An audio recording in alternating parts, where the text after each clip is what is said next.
తెలంగాణ రాష్ట్రం కోసం, తెలంగాణ రాష్ట్ర సాధన కోసం తన ప్రాణాన్ని సైతం లెక్క చేయకుండా ఒళ్ళుని తగలబెట్టుకొని తెలంగాణ ప్రజలు నీళ్లు, నిధులు, నియామకాలు మనకు దక్కాలని, తెలంగాణ రాష్ట్రం రావాలని ఈరోజు తన ఒళ్ళును కాల్చుకొని మాత్రం అమరుడై నా తరువాతనే రాష్ట్రానికి సిద్ధిస్తుందేమో, నా తర్వాత నా ఉద్యమం ఉధృతమవుతుందేమో అని చెప్పేసి అమరుడైనటువంటి శ్రీకాంతాచారికి సంబంధించినటువంటి జయంతి ఈరోజు.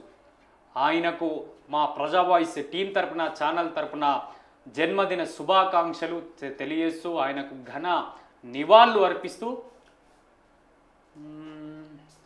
ఉడుకు బువ్వల చెయ్యి బెట్టక ఊదుకొని తింటవు కొడక, ఉడుకు నీళ్లు పోసుకుంటేనే ఒళ్ళు గాలిందంటివి కొడక, పెట్రోలు పోసుకొని ఎట్లా గాల్చుకున్నవు కొడక, పెట్రోలు పోసుకొని ఎట్లా గాల్చుకున్నవు కొడక, అవ్వ యాదికి రాలేదా నీకు, చెల్ల యాదికి రాలేదా, అవ్వ యాదికి రాలేదా నీకు, చెల్ల యాదికి రాలేదా, పెట్రోలు పోసుకొని ఎట్లా కాల్చుకున్నావు కొడక.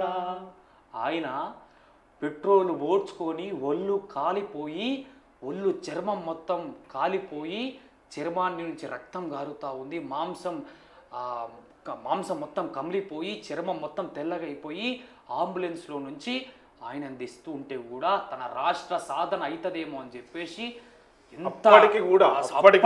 జై తెలంగాణ అని నినదిస్తే అసలు ఆయన కళ అసలు శ్రీకాంతాచారి జయవటికే కదా ఉద్యమం ఉధృతమైంది.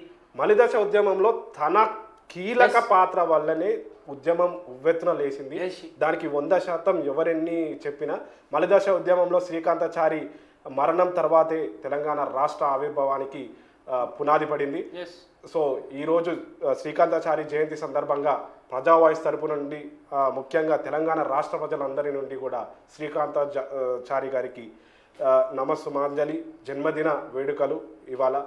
జోహార్ శ్రీకాంతాచారి, జోహార్ జోహార్, జై తెలంగాణ, జై తెలంగాణ.